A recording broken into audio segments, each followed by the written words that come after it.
आज के टाइम पर अगर मोस्ट ऑफ द यूथ की प्रॉब्लम है ओवरथिंकिंग। अगर तुम्हें भी हर बात पर ओवरथिंकिंग होती है, किसी भी काम को करने से पहले ओवरथिंकिंग होती है, तो मैं आज आपको इसका सॉल्यूशन देने वाला हूँ। मुझे भी आज से कम 1 साल पहले काफ़ी ज़्यादा ओवरथिंकिंग होती थी। मैं कोई भी काम को सही से नहीं कर पाता था। तो इस वीडियो को देखने के बाद मैं इतनी गारंटी दे सकता हूँ कि आपकी ओवरथिंकिंग कम से कम 70 टू 80% कम हो जाएगी। तो चलो वीडियो को स्टार्ट करते हैं।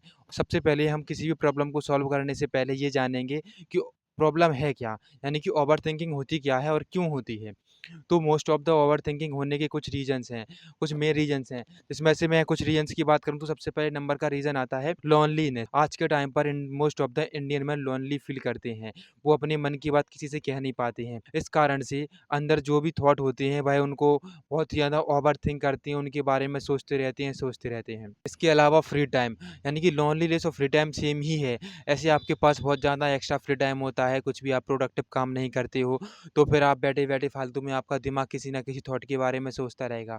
तो मैं आपसे ये कहूँगा कि आप ज़्यादा से ज़्यादा फ्री टाइम मत बैठिए। और इसके अलावा अगर आप लोनली फ़ील कर रहे हैं तो आप अगर आपका कोई दोस्त है या आप किसी को अपने मन की बात बता सकती हैं, तो आप बता दीजिए। मैं ये नहीं कह रहा कि आप हर बात शेयर कर दीजिए। अगर आप कोई प्रॉब्लम है तो आप उसको बता दीजिए। इस मतलब से बताइए, आपको उसको सॉल्यूशन नहीं चाहिए। बस आप खुद से एक बार एक्सप्लेन कर रहे हो सामने वाले को। ऐसा करने से कभी-कभार हमारी प्रॉब्लम भी काफ़ी ज़्यादा सॉल्व हो जाती है। तो अब नेक्स्ट पॉइंट की बात करें तो नेक्स्ट पॉइंट है व्हाट इफ, यानी कि पास्ट। हम में से काफ़ी लोग सोचते हैं कि अगर मैंने पास्ट में ये कर लिया होता, अगर मैंने ऐसा कर लिया होता तो आज ऐसा हो जाता, अगर मैंने वैसा कर लिया होता तो आज ऐसा हो जाता। तो मैं तुमसे एक बात कहना चाहता हूँ कि वो पास्ट था, पास्ट निकल गया है। अब तुम जो भी है अब तुम्हारे पास प्रेजेंट में है। अब तुम उसको जाकर बदल नहीं सकते। तो उसके बारे में ओवरथिंक करके आज अपना प्रेजेंट मोमेंट क्यों खराब कर रहे हो? अगर आपके पास अभी जो भी कुछ भी काम करना है, आपके पास जितने भी रिसोर्सेस हैं, अब उसका इस्तेमाल करो। पीछे जो हो गया था वो हो गया था, उसके बारे में हमें अब ज़्यादा नहीं सोचना है। अब करते हैं नेक्स्ट पॉइंट की बात। नेक्स्ट पॉइंट को मैं कहूँगा कि एनालिसिस ऑफ पैरालिसिस। दोस्तों ये काफ़ी ज़्यादा इंपॉर्टेंट पॉइंट है। इसको मैं कहता हूँ मेंटल मास्टरबेशन, क्योंकि आज के टाइम पर कोई भी बंदा कोई भी हो, किसी भी काम को शुरू करने से पहले बहुत ही ज़्यादा एनालिसिस ऑफ पैरालिसिस कर लेता है। मतलब कि किसी भी प्रॉब्लम के बारे में इतना ज़्यादा आउटकम सोच लेता है। जैसे तुमने डॉक्टर स्ट्रेंज को देखा होगा, वो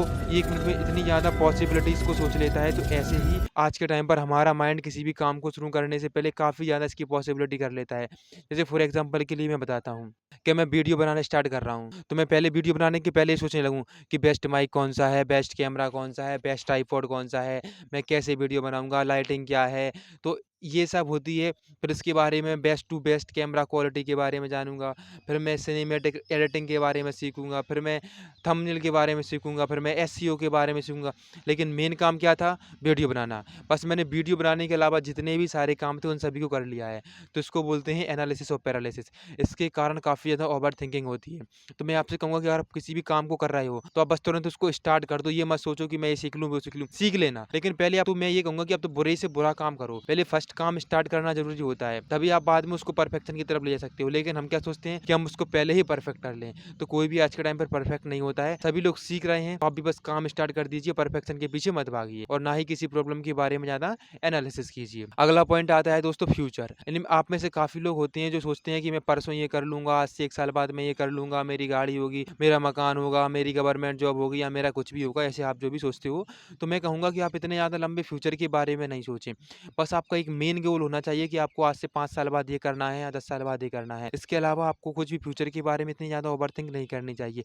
अगर आप कोई प्लानिंग भी कर रहे हो, तो मोस्ट ऑफ द आपकी प्लानिंग ऐसी होनी चाहिए कि कल अगले दिन मुझे बस ये वीडियो बनानी है, अगले दिन मुझे इतनी स्टडी करनी है, अगले दिन मुझे एक बिज़नेस करना है, अगले दिन मुझे एक काम करना है। बस इसके अलावा आपकी कोई भी ज़्यादा ना ही प्लान्स बनाने चाहिए आपको, ना ज़्यादा ओवरथिंक करनी चाहिए। बस आपको अगर कोई भी प्लान बनाना है तो बस इतना सोच लीजिए कि मैं कल ये काम कंप्लीट कर लूँगा बस। नहीं तो आप अगर सोचोगे कि आज से 1 साल बाद मुझे ये करना है, 2 साल बाद ये करना है, 5 साल बाद ये करना है, तो आप कुछ नहीं कर पाओगे। यानी कि मेन होता है काम स्टार्ट करना। आप काम ही स्टार्ट नहीं कर पाओगे, आप पूरा टाइम अपना ओवरथिंकिंग में ही निकाल दोगे। तो अगर आप इसको भी फिक्स कर लेते हो तो आपकी ओवरथिंकिंग काफ़ी ज़्यादा कम हो जाएगी। नेक्स्ट पॉइंट आता है कॉन्फिडेंस। आज के टाइम पर लोअर कॉन्फिडेंस भी ओवरथिंकिंग का काफ़ी बड़ा रीज़न हो गया है। जैसे आप कहीं अपनी पार्टी वगैरह में जा रहे हो या किसी से मिलने जा रहे हो, तो आप बहुत ही ज़्यादा घर पर ओवरथिंकिंग करोगे कि मैं अच्छा दिख रहा हूँ, मैं अच्छे कपड़े पहने हुए हूँ, मेरे को लोग क्या कहेंगे, मैं कैसा ऐसा लग रहा हूँ, तो आप इन फालतू की चीज़ों को सोचना बंद कर दीजिए, क्योंकि आज के टाइम पर लोगों को किसी की भी नहीं पड़ी है। बस तुम जैसे दिख रही हो वैसे ठीक हो अपने लिए, जितना हो सके बस अपने आप को इम्प्रूव करो। बाकी लोगों की चिंता करना छोड़ दो, और अगर आपके अंदर कॉन्फिडेंस हाई रहता है, तो आप जिस किसी को भी काम को भी करोगे, तो उसमें आप सक्सेसफुल हो जाओगे। उसमें आप ओवरथिंकिंग नहीं करोगे। मोस्ट ऑफ दी ओवरथिंकिंग इसी कारण होती है, क्योंकि हम अपने अंदर कॉन्फिडेंस फ़ील नहीं करते हैं। फिर हम सोचते हैं कि मुझसे ऐसा नहीं हुआ तो मैं वैसा करूँगा, जैसा करूँगा। आप इतने फालतू ज़्यादा आउटकम सोचो नहीं। आप तो ये सोच लो कि मैंने ये काम कर लिया है, मैं फ्यूचर में करने वाला हूँ, अब तो मैं बिल्कुल सक्सेसफुल हो ही गया हूँ। जब भी किसी काम को स्टार्ट करो, अपने अंदर एक पॉजिटिव एटीट्यूड के साथ स्टार्ट करो कि मैंने इस काम को स्टार्ट कर लिया है, अब तो ये हो ही जाएगा। तो अगर आप इन सभी 5 पॉइंट को फिक्स कर लेती हो, तो लगभग आपकी 70 से 80% ओवरथिंकिंग फिक्स हो जाएगी। अब आप कहोगे बाकी की ओवरथिंकिंग कैसे फिक्स होगी? तो देखो, बाकी की ओवरथिंकिंग आपके टाइम के साथ फिक्स होती जाएगी। जैसे कि अगर आप बहुत ज़्यादा बिज़ी रहोगे, अपने काम में प्रोडक्टिव रहोगे, तो फिर आपको फालतू सोचने का टाइम ही नहीं मिलेगा। अभी के टाइम पर मुझे ज़ीरो ओवरथिंकिंग होती है, क्योंकि मैं सुबह जगता हूँ, वीडियो रिकॉर्ड करता हूँ, फिर उसको मैं एडिट करता हूँ, एडिट करने के बाद अपलोड करता हूँ। फिर बाकी टाइम बचता है, मैं रेस्ट करने के बाद बाकी फिर से अगली वीडियो के लिए स्क्रिप्टिंग करता हूँ। तो इससे मेरी ओवरथिंकिंग लगभग ऑलमोस्ट ज़ीरो ही हो गई है। मुझे इतना टाइम ही नहीं है कि मैं किसी चीज़ के बारे में एक्स्ट्रा सोच सकूँ। तो ये 5 पॉइंट को आप फिक्स कर लेना, आपकी most of the overthinking fix हो जाएगी।